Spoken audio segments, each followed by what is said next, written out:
Hey everyone, welcome back to Alpha Ministries on a Tuesday night. Sorry we haven't been here for a few weeks.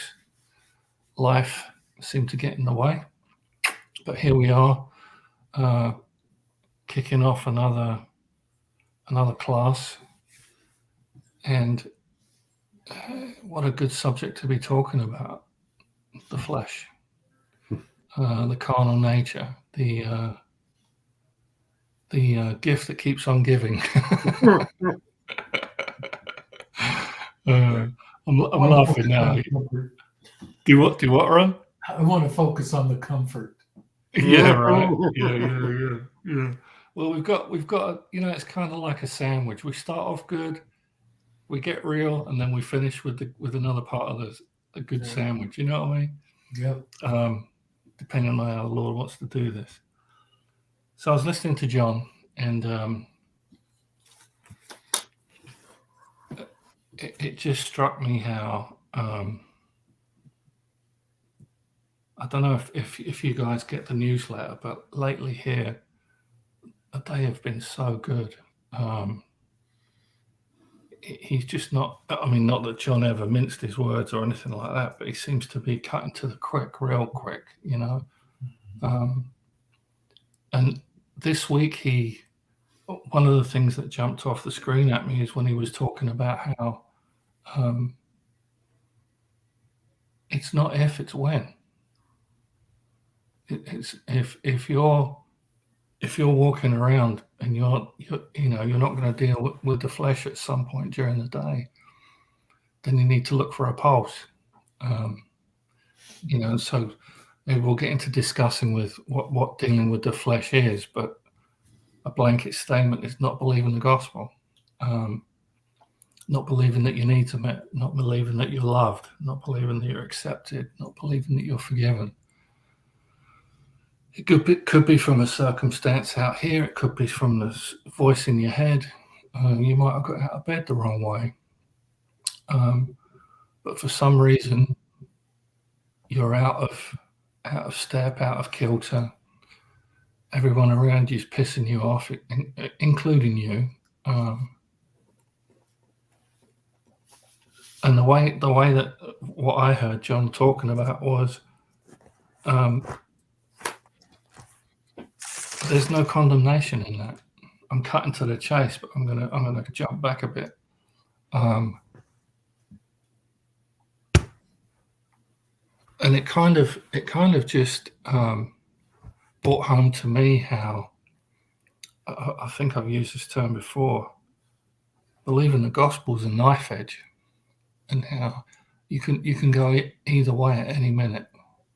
I'm not talking the road where there's ditches on legalism and licentiousness. I'm just talking falling off the edge, going straight into hatred, straight into the self-pity.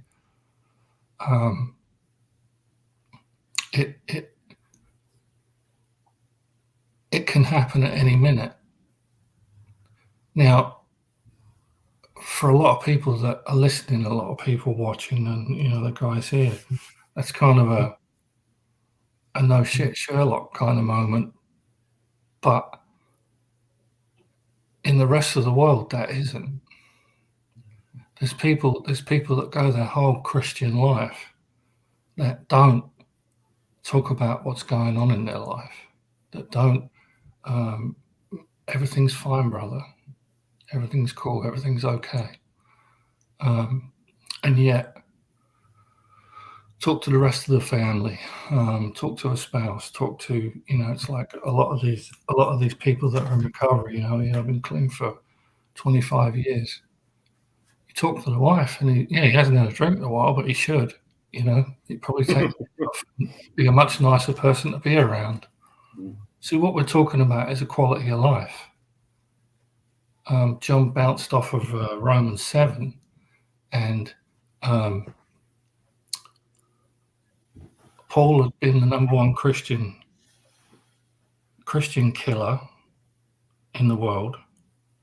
God gets a hold of him, changes his name to Paul, used to be Saul, complete identity change,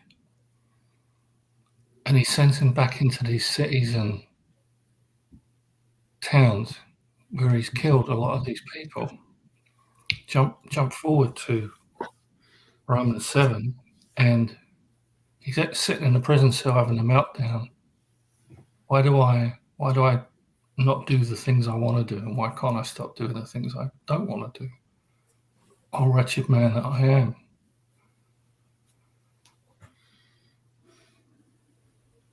And he'd been in this for 20 odd years at that point. He'd seen, signs and wonders and miracles and been the instigator of them, been the vessel used. And here he is having a meltdown. That's a beautiful thing, especially if you're white knuckling it with religion. Here's Bill. Hang on 1 second. Hey, Hello. Bill. Hello. So that was one point. The way that the old person, the person that we were saved from being, that flesh, that carnal nature is, correct me if I'm pronouncing this wrong, guys, enmity against God. Is that right? That's right. Yeah. Enmity. It can never be reconciled to God. For whatever reason, that blew me away today.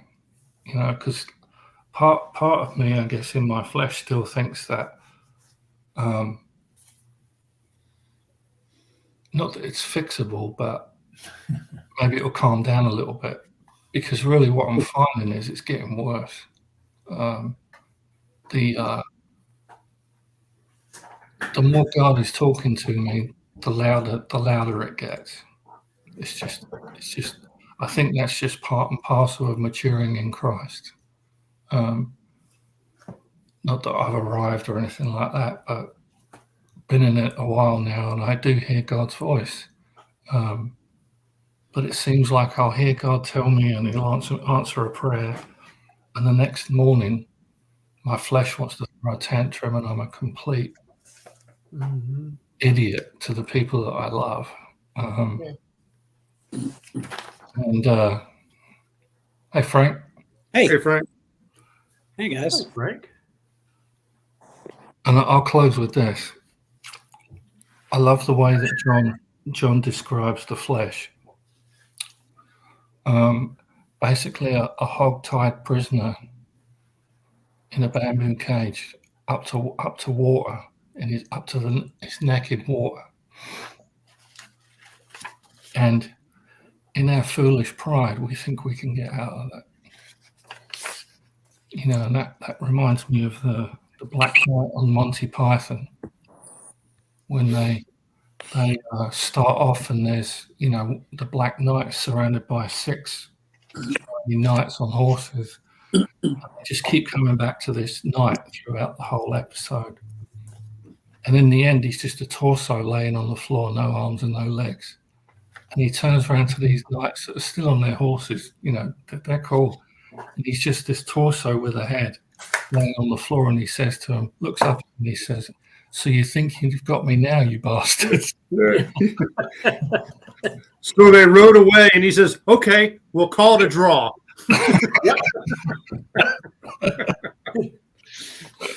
Right? Great movie. Is Oh, that not our flesh? Yeah. On the best day, absolute denial, total projection. I didn't do it. He made me do it. You know what I mean? We'll get into more, but that's what I wanted to kick off with. Oh, I just have all kinds of Monty Python scenes coming to mind now. I can't think of anything else.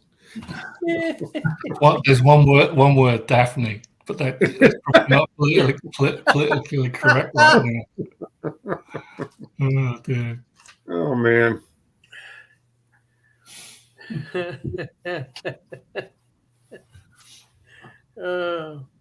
Shall I go? Go for it. ahead, Go Joe. for it. Yeah, You know- go for No, it. I was just kind of breaking the silence. Go ahead, Bill. Oh, all of the stuff that went on Sunday, I was, as I'm writing notes and I get to thinking, okay, I got to mention that Monday night men's group. And I got to mention that Monday night men's group. By the time I got done, I had 1, 2, 3, 4, 5, 6 different things that I had to mention Monday night at men's group. And I was like, God, there's never time for it, because you end up with, if it's just 2 of you, yeah, you got time to, mull things over, this, that, and the other. But we end up with 8, 9, 6. And with everybody telling what's going on, we had one guy there who his stepson had got killed in a motorcycle accident. Another guy with a death of a friend. It's you tend to people, you love them, and you try to initiate some contact with them where you can deal with them, love them, bring them along, help them to be comforted, and at the same time realize that you're there as much for you as you are for them. I need it. And so we listened to John's, he's got a thing called Grace Nuggets that he did in 2003. And there's I don't know, maybe 100 different 15-minute segments. And so we try to play one of those a week. And last week I had my dog trainer here because one of our dogs had started biting people, and he's actually got her out of doing that. And it was either that or put her down, and that's pretty tough stuff. And so, last night she just sat there where he had come up with this ingenious plan, and she's got her little mat that she sits on, and that mat is now on top of a milk crate. So she jumps up on that, and you tell her to sit, you tell her to lay down, and then you tell her to stay. And dang if she didn't do it. 45 minutes later, I got her down from there and sent her off, in with Gail. And this is crazy because a month ago she was biting people at their ankles, and just calm as a peach laying there. And so we get around to these, and what it was the fruit of the Spirit. Be quick to forgive. Fulfillment of the law, Romans 13, 8 through 10. Loving others like Christ, John 13, 34. The 3 different types of Christians, we briefly went through that because I understand it, but I don't completely understand it. And so we briefly went through that. And then Galatians 6:1, restoring somebody. And we got to talking about one of the guys that has come along a long ways. He's he was in, I think, Afghanistan. He comes back and he gets into an argument with his brother. His brother pulls a shotgun and blows his leg off. And there's a story for you. Come through a war and have that happen to you here at home. And but he's loving Christ. He's give up drinking. I hope for good, for his sake and for everybody else. But the truth is, he's wanting to love other people like Christ. And when dealing with people, that's our hope, is that somehow we can help, let God help us, and through that learn to help others.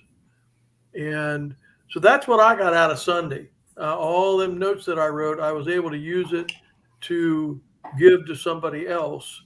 And 2 of the guys asked for copies of the Grace Nuggets. The what's that little plug-in thing that you plug into the side of your laptop? Thumb drive? Yeah, USB. Yeah, that's it. So two of the guys asked for a copy of the thumb drives, and David Eckstein makes them for me, and I'm able to give them to people. And so they're going to take them home and start playing this and hearing the gospel at home, not Cool. just at church, not just on here, but they're going to be hearing it when it's comfortable for them. That's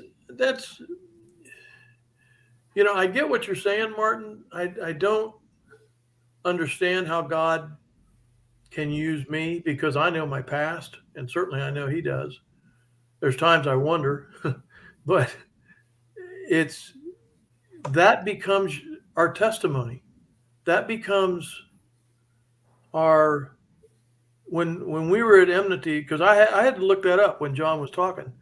And, when he said cannot be reconciled and can be, an enemy can be forgiven. But it's a foregone conclusion. Good night, baby. Thank you. And it's a foregone conclusion in my head that it can't be for me. But because of the gospel and because of learning over the last 20 years the reality of the gospel, it's a whole different ballgame. This is not just thumb down on you and you better be good. That's gone. That's history. And so it's pretty awesome to know and learn this stuff and try to pass it on to people. There's a lot of organizations and a lot of entities out there that try to help people, but we really have something to give. We have something that's real. And one of the guys last night hands me this and said, "Here, Bill, read this." And so I went into my loosest, roughest Spanish. I know 3 words in Spanish, and none of them can I say now. And but for some reason, God said, "Keep one." So I don't know I don't know, but his group that he deals with is turning around, and they are dealing with the Spanish people now here, and that's pretty cool. So that gospel is going to go on. That's it. So when, because I think the comment that you made was, I know my past, and I think that is that is what holds a lot of people back. You know what? What What did you say? You know your. I said, I know my past, Yeah. right? So. Yeah. So I'm not putting words in your mouth, but I'm assuming that's negative, right? I'm assuming that. Oh, the past that I'm talking about is, I mean, I was a drunk. I was an abuser. My life was not pretty at all. Right. So somewhere along the line, people came into your life, forgave you and restored you. And Gail. Right. So I guess what I'm saying is that is a huge thing, because the same thing was for me, man. If you knew the crap I'd got up to and the stuff I got away with, Mm-hmm. you wouldn't like me. But that doesn't really matter to God until, but you don't believe that until you've had enough. Right. You don't really know that until He forgives you and He restores you. Mm-hmm. And that's what gives us the ability to talk about the flesh, the dirty stuff, I'm sure we've all been around the religious people where everything's fine, everything's wonderful, everything's, you know, perfect. We at the moment, Jim and I are doing the Alpha series in a treatment facility, and one of the things that keeps coming up is the fact that we're real, the fact that we don't give off this image of that we're perfect, that we're still dealing with the flesh, still, you know, on that knife edge, could go at any minute. You know, take the Solomon syndrome for instance. You know, 1 minute I know I'm loved by God, and the next minute I'll be okay if I'll be worthy if. Yeah. And there's 27 of them lining up in the back of my head. But anyway, Tom, what have you got? Okay. Well, yeah, I guess what I'm hearing a lot of is the difference between law and lies, a lifestyle of law and lies, and a lifestyle of grace and truth. And I think one of the biggest lies that we tell ourselves is that there is no enmity between us and God, between our flesh and God, and we try to gloss it over and not be honest about it. And I've seen over the years, dealing with a lot of people, many of them in treatment settings, you know, have major breakthroughs when they finally admitted that they were mad as hell at God because of whatever had happened in their life. And it occurred to me that this being mad, but trying to gloss it over and act like it, you know, put a religious face on it, a happy face, you know, everything's fine, everything's cool, was, you know, a lie that was really holding them back. And that when they finally had the guts to go to God and you know, basically give God the finger and tell him exactly how they felt, you know, rather than a lightning bolt coming down, they were immediately set free, you know, or the process of being set free was set into motion in a real tangible way that they had an experience. And, you know, as if God's been sitting there waiting all this time for them to get honest with themselves so they would be honest with him. And, you know, I think the inability or unwillingness to take that risk holds a lot of people in a perpetual state of victimhood, you know, and they do not achieve victory, you know. So, I mean, and the thing of it is, you know, at first you say, well, I've said to some of them, you know, you want to stay a victim all your life, and they act like I'm not being fair. It's like, you don't know what happened to me. Okay.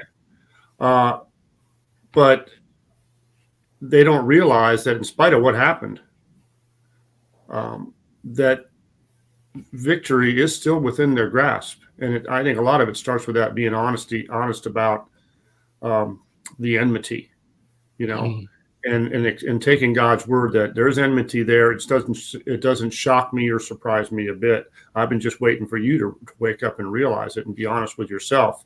Now we can move forward, you know. Amen. So that's one of the things on the law and lies. The other thing, you know, John, he really preached this message 2 weeks in a row, but we didn't meet last week, and he did add more to it this week. But one of the things that really stuck out to me was talking about, you know, exchanging hurt for hurt, or, you know, slander for slander, or, you know, in other words, anytime somebody does something that offends you, the immediate reaction of your flesh is, you know, the eye for an eye, which is under the law, you know, to hurt them back. And so what happens is that you hurt me, my flesh immediately hates you for it, resents you, whatever you want to call it, it's hatred. So my natural reaction is to get justice, to hurt back. And then since you're hurting, your natural reaction is to hurt me back. And this vicious cycle perpetuates. It goes round and round and round, and usually spirals out of control until someone's willing to say enough is enough. Mhm. And I'm not going to live this way anymore. And I'm not going to exchange hurt for hurt. So, that requires forgiveness, which again, the lie is that your flesh has the power to forgive. That's another lie. Your flesh does not have the power to forgive, nor forget. Only God can forgive and forget. And if you're going to be able to do that, he's going to have to empower you through it, to do the forgiving and the forgetting. Because the forgetting is a self-protection mechanism, because we're scared it'll happen again. So we make a negotiation saying, well, I'm going to forgive you now, but I'm not going to forget, because I'm not going to let you sneak up and hurt me again. Mhm. Okay. So I'm going to protect myself.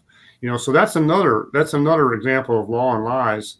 And for that to change, we have to be willing to forget. And John talked about, like, the example of somebody had slandered him bad, and it doesn't matter who, doesn't matter situation. It's probably happened many times, I'm sure. Yeah, because it's happened to me many times. And your natural reaction is to want to hurt back, or at a minimum, justify, Mhm. even if it's in front of other onlookers, to tell your side of the story. And one particular instance that happened to me, and it was a pretty severe attack, severe in public. I had enough sense to talk to the Lord about it. And he says, remember what I did at my kangaroo court trial the night before I was crucified? Remember what I said to protect myself? And I couldn't think of a thing, because he didn't. He didn't try to defend himself when he had every right to, under what we think is fair with the law. But he didn't defend himself. So in this particular situation, I didn't defend myself either. And there were certain people that I really wanted to tell my side of the story to, because I didn't know what they were believing about me. But I just didn't, because I figured if they really, really cared and they really wanted to know, they'd come and ask me, even if it was to settle their own curiosity. And then I would wait till the Lord to tell me, well, what do I tell them? But, our flesh demands justice, and we're indignant when we don't get it. That's why they can keep you glued to the news channel all the time, because we just feed on injustice, and we demand it, and, it's like, I remember, I think John mentioned this, that when my kids were little, they would get so offended by things that weren't fair. They weren't fair. And, they had to learn the lesson that, hey guys, sometimes life isn't fair. And sometimes you are the victim of injustice, but you can be victorious. You just got to choose whether to be victorious. And I'm not saying victorious doesn't mean getting even. Okay. The victorious doesn't mean hurting back harder so that the person will stop hurting you. Victorious means is getting free of it, free of that inner turmoil. And the last thing I want to say, because John brought it up, and one of you guys did, I think Martin, you said too. John talked about Romans 8:1, where he says, therefore now there is no condemnation. And what the beautiful thing about that is, in my mind, is that what I think Paul was saying is that in spite of this conflict, in spite of this inner battle between your flesh, who is going to constantly keep fighting because of the enmity, this inner conflict, this inner turmoil, this feeling like you were saying, Martin, that Paul said in Romans 7, the chapter before, about why is it when I want to do right, I can't, when I want to stop doing wrong, I can't stop.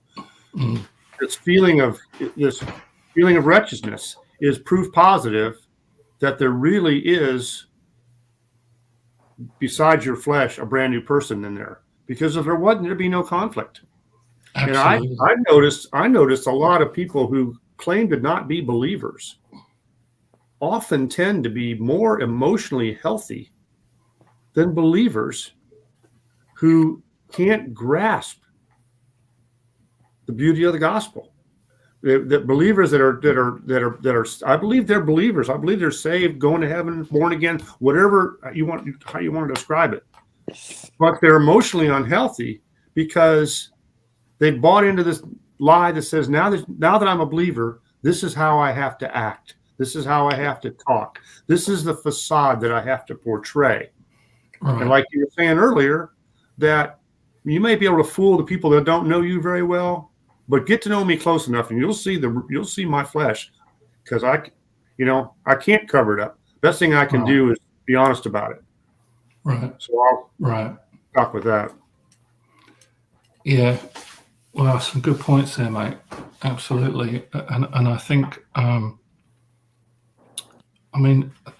there's been a few crowds that I've hung out with that don't know God, and I've had a lot better times than some of the Christian events I've been to. You know what I'm saying? Where the reason I liked the ranch is because there's no airs and graces. The Freedom Ranch I'm talking about, and the people that I hang out with from the ranch, there's no airs and graces. When we all get together, it's few and far between these days.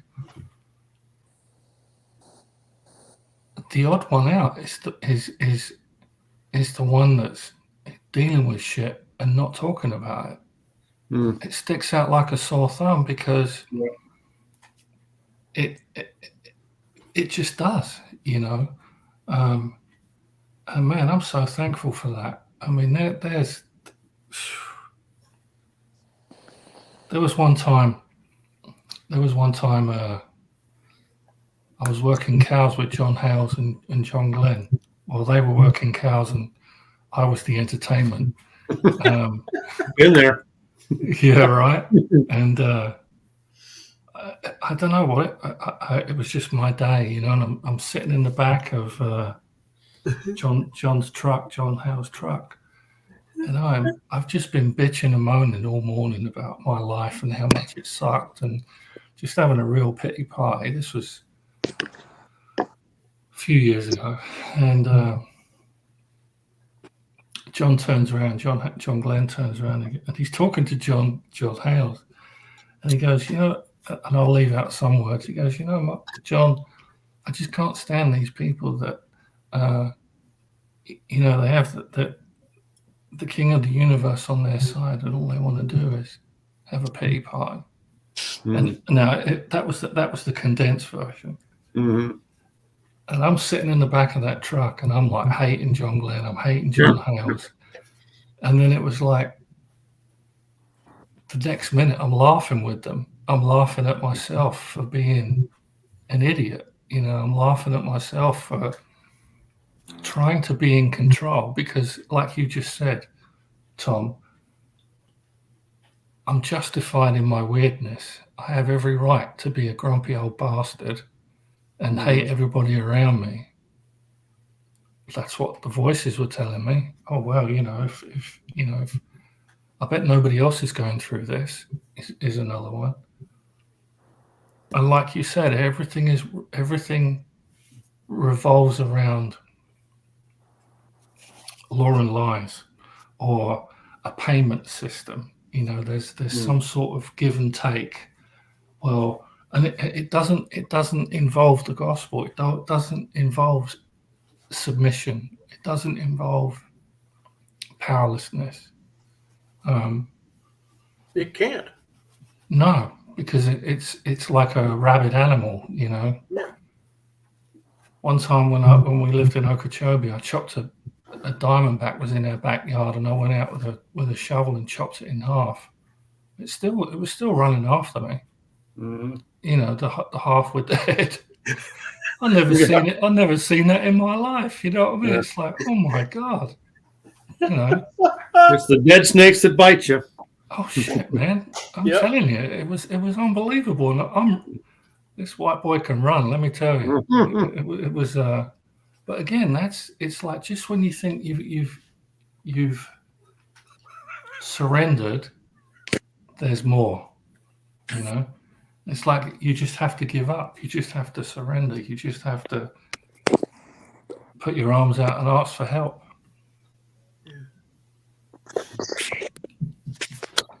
Ron, do you deal with your flesh, or have you arrived?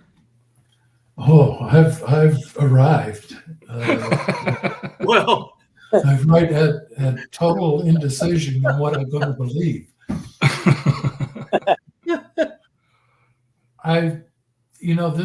This is the struggle we have, and it's that's the war. I think that we all face is between our flesh and our true identity in Christ, and many times we get so wound up in it that we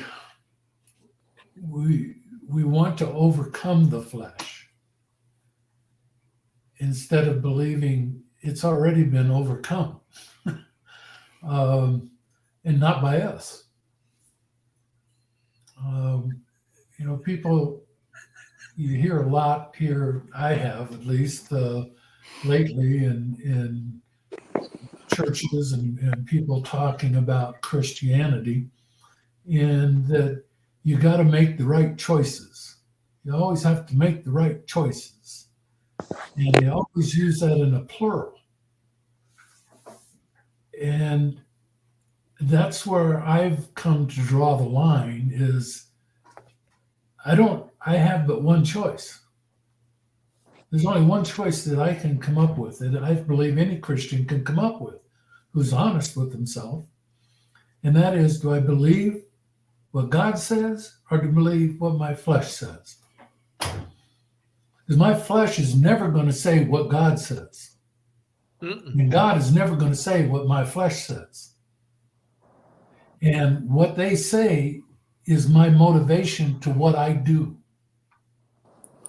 So if I want to control my behavior, which the only choice I have is to believe what God says about me is true. That's it. But then it's up to him to do in me what he wants done. It's not me saying, all right, sit down, flesh. God's getting ready to move. I've got to go do something. I can't control that. I can't control that flesh. It's got to be controlled by God. And the methodology he's given us, I think, to control it is to believe in who he says he's made us to be. And that's the methodology. Now, why does it come up? Why does the flesh flash, as John puts it, so often? That's our default doing.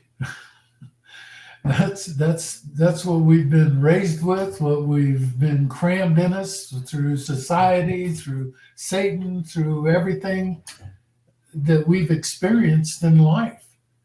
Is our default setting is to act like the flesh wants us to act.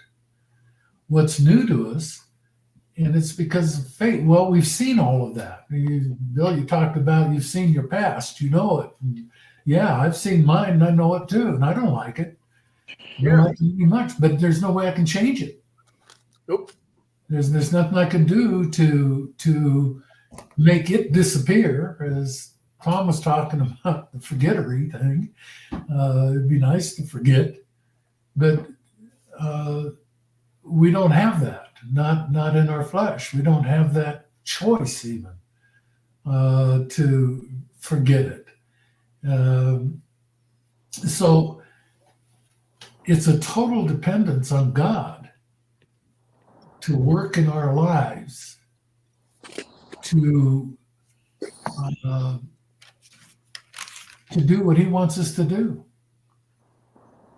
and to be what he wants us to be. that's up to him. I mean, I wish I could say I've got a secret method for getting there, because I don't. I don't know how he's going to work in your life other than to tell you who he's made you to be. That's the only thing that I think we all have in common. Now how he does that is as individual as we are. And I think that leaving us in the flesh is a training period. That's when we've taken the yoke that he talks about, and all he's asking, learn of me. And you're going to see yourself in the mirror, because that's who I've made you to be. And not taking the time trying to fight that flesh all the time in our own power and our own strength that's a losing battle. We can't do it. And I think that's where the emotional state that was a Utah that we were talking about, that how people are emotional. It brings out their emotions of anger and guilt, of pride, of whatever, is when we're trying to control the flesh, but we know we're losing. And you can't tell no one. Is fighting our own flesh, and we're losing. Mm. That really pisses me off, when it gets there. So the only savior is Christ. He's the only one that can save us from this body of flesh. Flesh and blood will not inherit the kingdom of earth. The enmity is not reconcilable. It's not going to be changed. It's not going to flip around. So why do we keep trying to do it? I mean, that's what I'm asking myself. Mm-hmm. Why do I keep trying to change my flesh? I can't do it. And yet I keep trying. Boy, if I just grit my teeth a little harder, if I hold my tongue just right, I can get this done. But that's, again, life from the flesh. Yeah. Mm-hmm. And the other thing that happens too is while we're doing that, we're also trying to control everybody else's flesh around us. Oh, man. So that at least their flesh would make our flesh happy. Yeah. It's sick. It's funny. Everyone else turns into an asshole. That's You know right. what I mean? Yeah. Why can't they just get with my program? Yeah. That's right. Right. Well, you Yeah. will. So then we do the, well, I may have my faults as a Christian, but at least I'm not like you assholes. Mhm. Yeah. But that's, and that's. But you say that to yourself because there's no one else around. Yeah. Yeah. Yeah. Sorry, Ron. But that's going back to the idea of judging. The way I judge myself is the way I judge other people. Mm-hmm. It's not necessarily how I judge other people is how I'm going to judge myself, and yet it is. Those two are, I mean, it's the same thing. I'm going to judge myself the way I judge other people. And when I judge myself the way I judge these assholes I'm around all the time, then boy, do I catch hell from myself.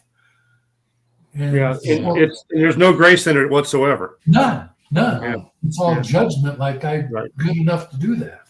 Right. But the flesh isn't, and it never will be.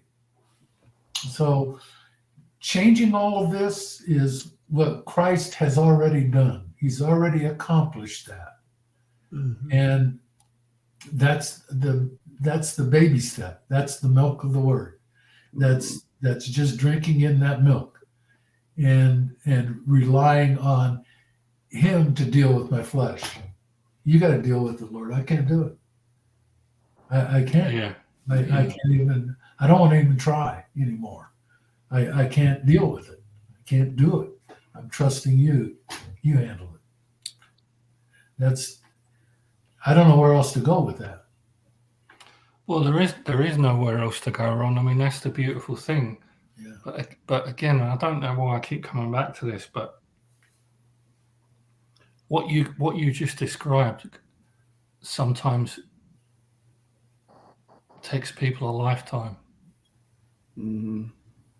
Because I'm sorry. Well, So I'm not a young chick here. It's taken me a lifetime here to Well, well, I was saved when I was 13, and I'm just, and truly, there was a time when I thought, boy, I've finally figured this. He's finally shown it to me. I finally get it.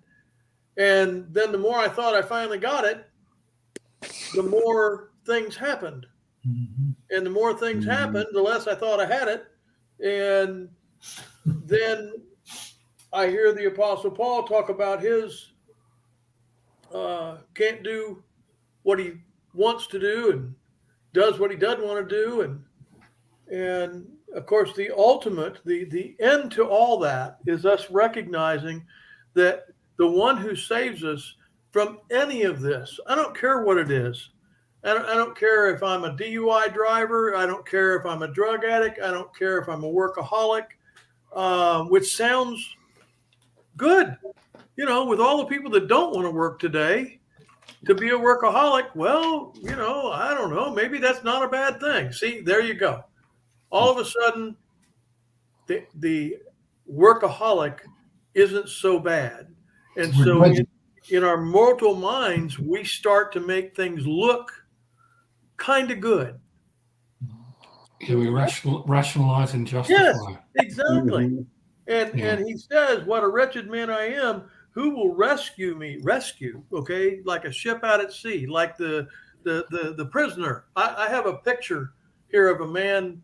It was given to me by a Vietnam veteran, and it's a man who would go around the country, and he would climb inside one of those cages that they would put down in the water, and they'd put it in a parade. And in the parade, they showed this prisoner behind, and he's holding on to these bars, and it's as big as he is. He's crouched down, and so that's who will rescue me from this body of death? Thanks be to God. I'm reading it because I don't want to get it wrong. Thanks be to God through Jesus Christ, our Lord. That's the only place we can go, and that's the beauty of getting to the point where I keep mulling it over, like you were saying, Ron. If we keep going there, then God, I think God shows me, okay, Bill, you're at the end, but I keep thinking I can mull this over and figure this out, and that's the insanity, doing the same thing over and over and over, and finally, I just give up. And that's exactly where he wants us. I think that's an awesome point, Bill, especially reading those two verses that you read, because how do we know how long the time span was between those, oh wretched man that I am, who's going to save me from this body of sin? Yeah. And then, the next verse is Jesus Christ, my Lord. We don't know how long that time span was. He might have gone around the mountain again. Mhm. Oh yeah, and then hit bottom. You know what I'm saying? and I heard John mention one time that, and it was either 20 or 30 years that Paul had been in the ministry when he wrote this. Right. It was at least 20 years. Holy cow! Yeah. So if it was 20 years of going around the mountain and not getting it, not figuring it out. But see, the thing is, maybe he was figuring it out, or he'd given up in other areas of his life. Sure. And he was just talking about a specific area of his life where it could have been, but and I think the point is, whenever we get to that point, Christ is there. He's just waiting for us to run into his arms. This is the God of all creation. I mean, we just in the last, I don't know, let's say 20 years, because I don't know how long they've actually figured it out. But recently, we humans have discovered that there's not just our universe, there are millions of universes. So when we say the creator of everything, creator of the universe, well, that's singular. So it's truly the creator of the universes. We have no idea what's out there. And the beauty of it is it's all up there for us to enjoy. Mm, That's the beauty of it. Mhm. But what Sometimes, Bill, I forget that our life, as James puts it, is nothing but a vapor. yeah, You know, we've lived it. You know, I mean, I'm going on 73 years here in another month, and happy birthday. yeah, thanks. And it seems like an eternity, and yet it's a vapor. Yeah, Gone. So, Yeah.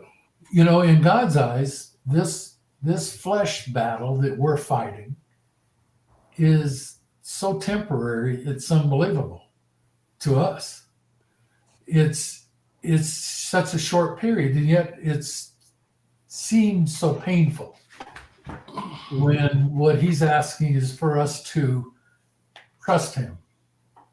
I thank God through Jesus Christ, trust him to handle all of it. And, you know, that's so opposed to what I was ever taught from my infancy up, is that I've got to control myself. I've got to behave. I've got to do this. I've got to do that. And so that's what's instilled in the flesh. And that's part of the flesh, the law. That's part of the tree of the knowledge of good and evil, is being able to distinguish what I should and shouldn't do. And it just feeds into the flesh as far as what we think our abilities and capabilities are, when that's all a flash of vapor in God's eyes. And it's who will save us from this body of flesh, he puts it. Who will rescue you from this body of death? Body of death, which is what the flesh is death walking. That's all. So we're the zombies when we're living in that side. when we're living in Christ, we're eternal. Yeah. And that's Frank, what how we you doing, bud? got to look forward to. Good. I've ditto to everybody who has made comment. My life is no different than anybody else's. I'm dealing with people and life circumstances one day at a time. Lots of success stories, lots of challenges, lots of sadness, and definitely lots of loss of life. I feel like it, again, I believe that God is using me in so many different ways. I think that, but I make this statement all the time, is like, I feel constantly like I'm in a window. God puts me in a picture frame, and I'm looking out at the world that is completely sin cursed and falling apart at the seams. And he's kindly asking me, I'm going to open this frame up. I'm going to let you out because I need you to restore faith, or restore hope to the ones who are hopeless.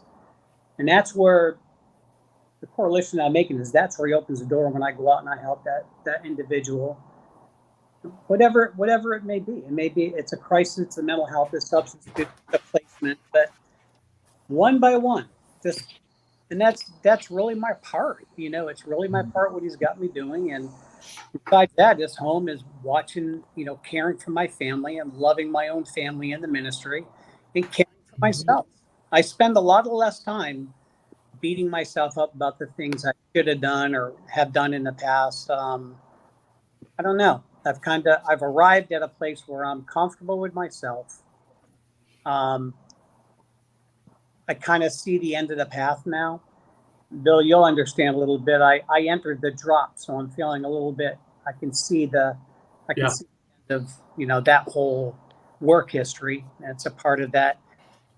I've been waiting for a long time, but it's exciting. And I don't know. There's a lot of things that are good and bad, but I just went through a wicked flesh flash yesterday. I haven't seen that myself in a long time, and I had to pull back and check myself. I did that rather quickly after I got it all out, and realized that, where did that come from? That was rage and anger. And it's only because others weren't lining up. I just wanted them to listen to the reality. And, I'm speaking specifically about a family member. And those are the things that I'm challenged with all the time. But it's good, man. I just, I knew today I needed to really chime into this live feed and hear you guys and see you guys again, because you guys restore hope. I never forget who we are, where we've been from, the lessons that we learned, and the teaching that we've been through for many years. Mm-hmm. Sometimes just to listen to us repeat the words, like I constantly have to remind myself who I am and what God's made me to be. It's almost like checking each other constantly, because we're not perfect and we fall back and forth. But I don't know, there's a part of me that just, I like people. I want people to really get it. I don't need to be a worldwide minister. I just need to minister to one person at a time. It just takes, one client at a time or one person at a time to help them get past the crisis. Then makes me feel good about myself. And God did that. It really wasn't me. So today I'm thanking God on the way home. Like, thanks for doing it. Whatever words I had, whatever encouragement I gave that person, it worked. And that's him just saying, yeah, I got this. You just let go. I'll take care of you. So, cool. Beautiful.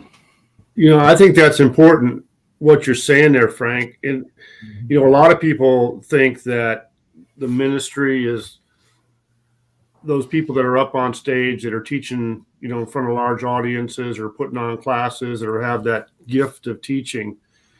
But really, the ministry is all that one-on-one stuff, because that's where the real rubber hits the road. Amen. That's where people's lives are changed. Yep.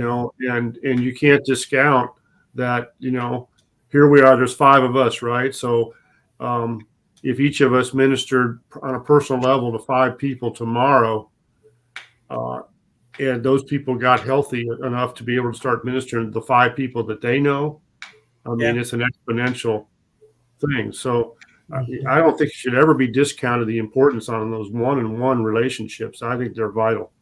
Yeah, they really are. I just really watched over the years. It's interesting how, I came from Okeechobee and I moved to Palm Beach Gardens, a while, not too long ago, but it's been long enough. Since 13 Martin, I think it was. I moved up here, got me the place. A lot has happened, but what has truly happened, it's detached me from the ranch, as far as getting there every week and seeing. So I've been on the outer edges, but interesting enough, I haven't forgotten my teaching. I had to bank what I had, what the hope that I had and the faith that I had to keep on moving. And I'm not doing it alone. I'm doing it with encouragement from others. But what I'm trying to say is I'm out in this community, and Palm Beach County is huge. I have watched over and over and over, and it puts a smile in my heart when somebody brings up, like I went to a treatment center who is teaching Alpha Ministries, and it's just like, they're talking to me like I've never heard this thing before. And I got this little chuckle going on. They're talking about the old man and new man, and there's a teaching that's out in Okeechobee, and there's this thing called Alpha Ministries, and it's just a series that you gotta embrace yourself and just listen to it, Frank, because it's awesome. And after they get done, I'm like, yeah, it is. It's awesome. I've been there, and it's spreading, and that's the beauty. That's the really beauty of what this message has done, and it continues to do. It's restoring hope, and it's even in those places where we've been saying for a long time, traditional 12-step treatment can work for those who want it. And then there's that restoring of hope, of that spiritual aspect where people are saying, You're like me. The 12-step, I didn't learn by the 12-step. I went into treatment. I knew nothing about 12-step, never read the big book, nothing. I just wanted help. And the only help I had was this man from Colorado, John, popped into Faith Farm and started teaching, and that was it. I just believed that he was teaching correctly. And for what it's worth, I didn't have to get puzzled or challenge anything from that point. I knew he wasn't the Messiah or anything. I just knew that this I shouldn't deviate so far from this teaching. This is good enough for what I need right now. And it worked. So I don't know. I think we can all relate with that, Frank. Huh? I think we can all relate with that. You know, Yeah. the first time we heard the gospel, Yeah. it was almost as if we knew this is what I need. You know, Mm-hmm. because Yeah, it's I God. remember when the light bulb came on, but I remember just some wicked challenging. I don't know, some. I've sat in some pretty small rooms with small groups with John, and just I couldn't write fast enough. I couldn't get the pen to the paper because like all of us, I'm trying to mimic. Mhm. I'm like, write this shit down because it's going. I'm gonna get this and bring it. But I look back on my notes and like I'm all over the place. I was like, what was I trying to do? But it Well, I think that it didn't require us to take notes. It required us to take it in internally, spiritually into our hearts, and it would be reflected later in life. And that's really what he's doing. So appreciate that, Frank. That's you're right on the button there with. And I agree with Tom on this one-on-one thing. That to me is a better scenario than trying to stand before a crowd or even a small group.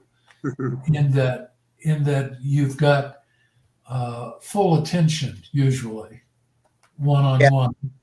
You have a situation where you can communicate back and forth. It doesn't have to be just me talking. I can get a response immediately. And the number one thing, though, I see out of one-on-one is that it's easier to point to Christ by telling your story of what's happened to you, of where you've come from and what you've done and what you have believed and now believe something different or whatever the scenario might be. But you get it off of yourself and onto God, who does the changing, and you're pointing to him. And I think that's what he meant when he says, you shall be witnesses of me. It didn't mean you're all going to be preaching to a worldwide church here. You're not going to be teaching a Sunday school class. You're going to be telling people what you've witnessed. And that's the most effective way, I think, of doing that. Not that these other things don't count, not that they aren't there, but like you said, I mean, you go back over your notes that you wrote and you're like all over the place. The Spirit of God brought you the truth. Yeah. Absolutely. And he's the one that convinces you of all sin and righteousness.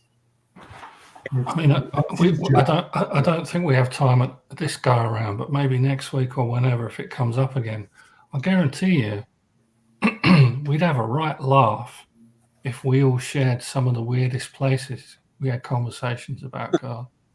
Oh, yeah. Because he took over and it just happened. You know, 9 times out of 10, I walk away going, shit, did you hear that? You know, that was for me. You know, whether it came out of the other guy's mouth or girl or whatever. Right. I mean, you're 100% right. It doesn't matter. You know, it's not about, in the spirit, it's not about numbers. It's not about accolades. It's about an open, honest, and transparent relationship. Yeah. And the vulnerability that comes from that is refreshing. Right. You know. But anyway, Thanks, Frank. You It was bet. awesome. Joining you guys tonight. Good to be together again, guys, after we missed a couple weeks there. Yeah. I Sorry really about missed- that. We got. I don't know if we're done or not. But when we are, I want to go through the list of people. Go ahead. Kelly Odom. I hope I'm saying that right. Becky Newfield, Patrick Zent. I'll go back to Patrick in a minute, but Dar Bod, hey Dar, and Barbara Kelly. Thank you, Barbara. It's a blessing having you on here too. But Patrick is sharing. He shared an anniversary, and it's 10 years ago today. He lost his nephew to drugs. He himself ended up in Faith Farm after he binged, and he was looking for vengeance. He was really mad at God. There's a whole lot of truth in that little paragraph. Mhm. That's the testimony that brings people to Christ. That's the kind of thing that people will look at you and say, well, what did you do? And oddly enough, we get the privilege of looking at them and going, I didn't do anything. God did. Amen. That's, Frank, what a beautiful testimony. That, no 12-step, no, I didn't do 12-step. God just allowed me to quit after 10 years of drinking every night. Patrick, I'm praying for you, buddy. I know I got you on Facebook and everything also, but I really honor your integrity and your honesty. That's a beautiful thing. And for the rest of you, I'm glad you're here with us. And there's no telling how many people are listening. But obviously all of us, our testimony tonight is Christ. He did this. Every person that's here, all of us, we're all here listening or speaking because of Christ, not because of ourselves. We couldn't do anything. It was because of him. Amen. Mhm. All right. Well, thanks for watching, everyone.